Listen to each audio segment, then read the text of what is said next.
बिस्मिल्लाहिर्रहमानिर्रहीम। अस्सलाम वालेकुम नाज़रीन, उम्मीद है आप सब लोग खैर खैरियत से होंगे।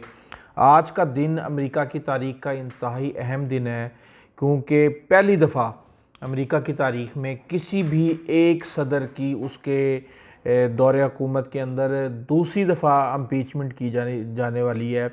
और इस हवाले से जो उनका इजलास है वो शुरू हो चुका है उनकी पार्लियामेंट का।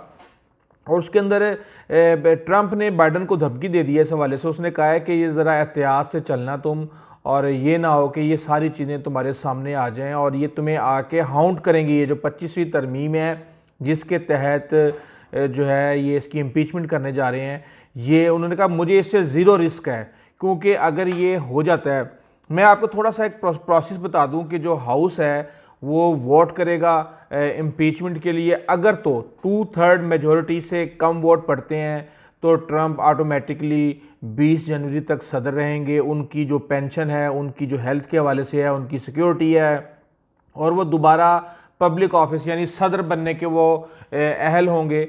और अगर उनको 2/3 मेजॉरिटी से वोट उनके खिलाफ पड़ जाता है तो उसके बाद उनको इम्पीच करना की जो उनकी प्रोसेस है उसको शुरू कर दिया जाएगा। उनका ट्रायल शुरू हो जाएगा सेनेट के अंदर, और सेनेट के अंदर फिर उनको 2/3 मेजॉरिटी चाहिए।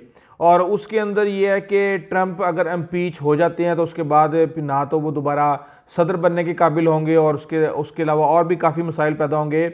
और इसमें कहा ही जा रहा है कि पहले तो रिक्वेस्ट की गई थी माइक पेनिस से, जो कि नायब सदर हैं अमेरिका के। उनके पास 25वीं तरमीम के तहत ये इख्तियारात हैं कि वो अपनी काबीना के साथ मिल के ये कहें कि ये सदर इस काबिल नहीं रहे कि ये अपनी हुकूमत चला सकें या कोई भी ऐसे मामलात को डील कर सकें, तो आप वो सदर को घर भेज सकते हैं और उसके बाद वो खुद सदर बन जाएंगे। लेकिन उनको सबसे ज़्यादा काबिल एतमाद साथी समझा जाता है ट्रंप का। लेकिन उन्होंने जो 6 जनवरी को जो भी वाक़या हुआ उस हवाले से जब उन्होंने इस बात से इनकार किया कि वो आइन की जो बालादस्ती है उसके लिए किसी भी सूरत वो पीछे नहीं हटेंगे, और वो ट्रंप का इस हवाले से साथ नहीं देंगे कि बाइडन की जो तौसीक होनी थी उनकी सदारत की उसको वो रोक दें या उसके ख़िलाफ़ चले जाएं। क्योंकि जो अमरीकी कानून है, जो अमेरिका का आइन है, उसके मुताबिक जो नायब सदर हैं वो हाउस के एक तरह से सरबराह होते हैं।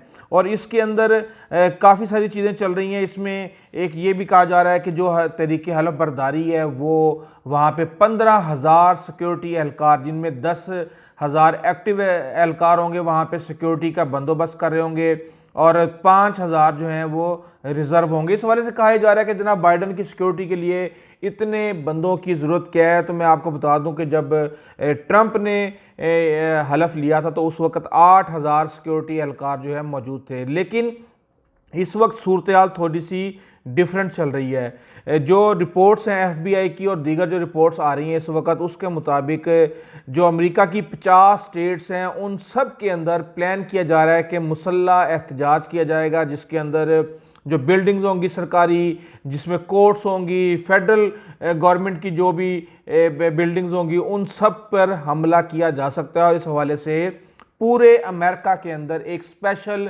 सिक्योरिटी का प्लान तैयार किया जा रहा है। इस हवाले से पाकिस्तान के अंदर बहुत ज़्यादा कहानियाँ चल रही हैं कि जी बिलावल भुट्टो को तकरीब के लिए बुलाया गया। तो जब मैंने वो चीज़ स्टडी की तो उसके अंदर मैं आपको बताऊं कि तकरीबन लाखों लोग जो हैं वो वहाँ पे हर साल जो है ना इस तकरीब हलफ बर्दारी के अंदर शिरकत करते हैं। और एक लंबा जलसा और एक लंबा एक जो होता है, और वो आम पब्लिक के लिए खुला होता है। लेकिन उसके अंदर आम तौर पे 2 लाख जो पासिस हैं, जो टिकट्स हैं, वो इशू किए जाते थे, जो कि करीब तरीन लोगों को जो है ना दिए जाते थे। लेकिन अब वो चंद हज़ार इशू किए जा रहे हैं, जो कि डिफरेंट सेनेटर्स को, जो वहाँ के और दूसरे असम्बली के लोग हैं उनको किए जा रहे हैं। उनको कहा गया कि एक एक बंदा साथ लाया जा सकता है। तो बिलावल भुट्टो को जो पास मिला है वो उनके वहाँ पे जो सेनेटर्स हैं, कहा यह जा रहा है कि वो 4 दिन के दौरे के ऊपर जा रहे हैं 18 जनवरी को, और वो वापस आएंगे शायद 22 या 23 जनवरी को।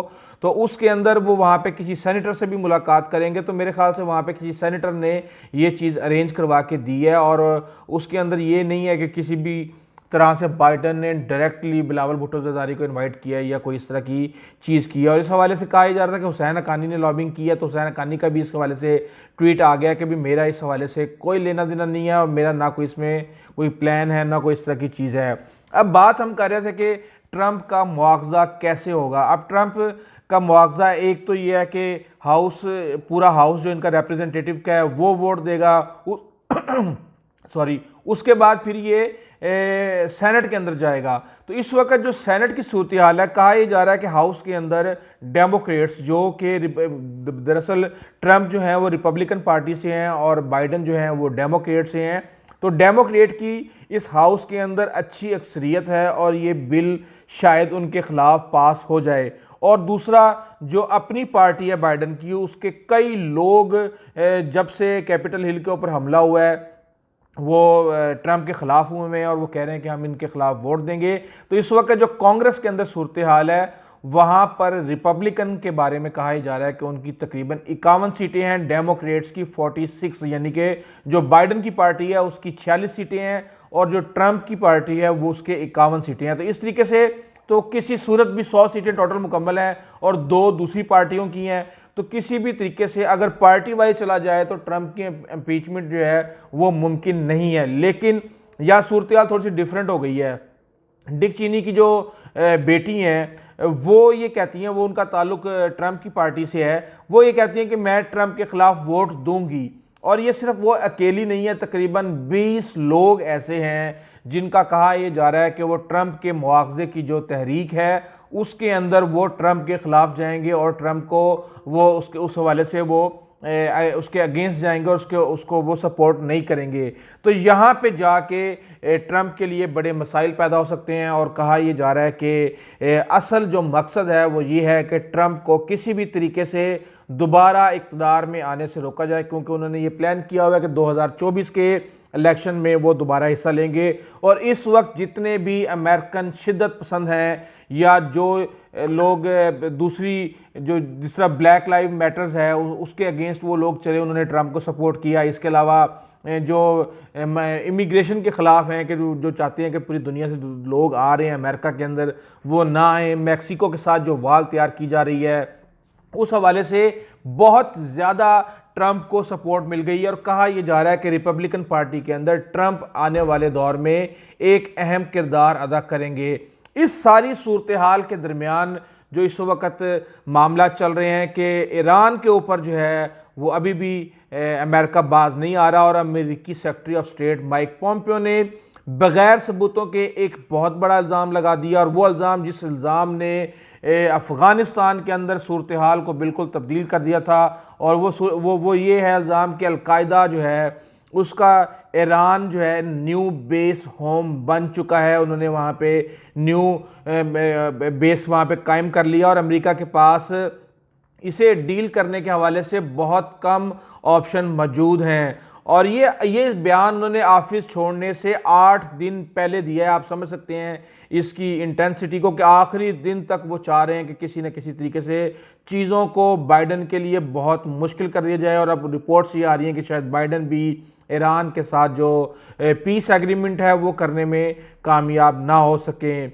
और अब आपको कुछ दिन पहले का याद होगा कि तकरीबन अबू मोहम्मद अल मिस्री जो है वो जो है जिनके ऊपर इल्ज़ाम था कि उन्होंने 1998 में अफ्रीका के अंदर 2 यूएस एम्बेसीज को निशाना बनाया था, वो इस्राएली ऑपरेटिव ने उनको ईरान के अंदर जो है ना जहाँ बहाक किया और ईरान ने इस हवाले से इसका इनकार कर दिया था। लेकिन ये है कि माइक पोम्पियो ने अब दोबारा इसको कंफर्म किया है कि जो 7 अगस्त 2020 को ईरान की सरजमीन पे अलकायदा के अहम लीडर मारे गए थे, वो उन्होंने कहा है कि जी वो वही थे और उन्होंने उस वाले से कंफर्म किया है। जो जवाद ज़रीफ हैं ईरान के वज़ीर ख़ारजा, उन्होंने कहा है कि झूठ, धोखा और चोरी के अलावा इनके पास और कुछ नहीं है और ये ऐसे झूठ बोल रहे हैं जिससे जंग के लिए ग्राउंड पैदा किया जा सकता है और जंग के लिए सूरत हाल बनाई जा सकती है। उन्होंने कहा कि 9/11 के अंदर आप बताएं क्या हुआ था। 9/11 के अंदर जो भी सूरत हाल थी उसके अंदर सारे के सारे जो बंदे थे मशकूक,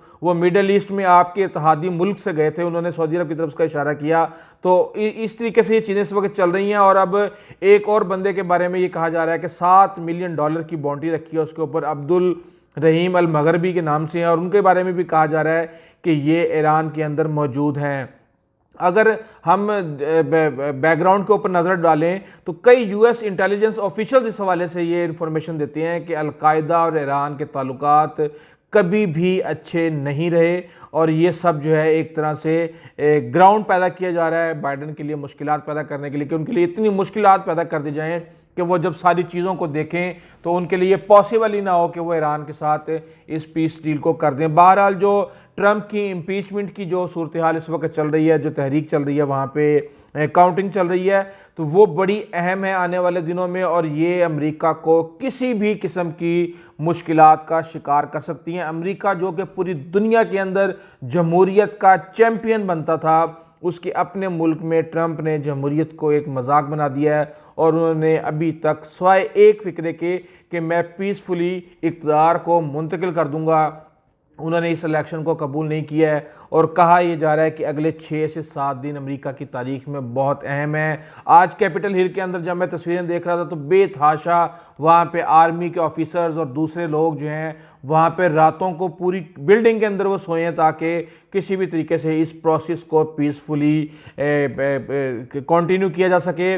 जो चीफ है उनके आर्मी के, उन्होंने भी इस हवाले से स्टेटमेंट दिया कि ये हमारा फ़र्ज़ है कि हम इस मुल्क के लोगों की, इसके आइन की और इसके अदारों की का तहफ़्फ़ुज़ करने, और इस तरीके से चीज़ें चल रही हैं। लेकिन मैं आपकी बात बताऊं कि अगर ट्रंप की इम्पीचमेंट हो जाती है तो अमेरिका के अंदर बहुत ज़्यादा बदअमनी फैलने जा रही है। और आप ये देखेंगे 50 रियासतों के अंदर FBI ने रिपोर्ट दे दी है कि किसी भी किस्म का मुसल्ला एहतजाज वहाँ पे मतवक्का है और वहाँ पे वो बिल्डिंगों के ऊपर भी हमला कर सकते हैं। इस हवाले से जो भी लेटेस्ट इन्फॉर्मेशन होगी इंशाल्लाह हम आपके साथ शेयर करते रहेंगे।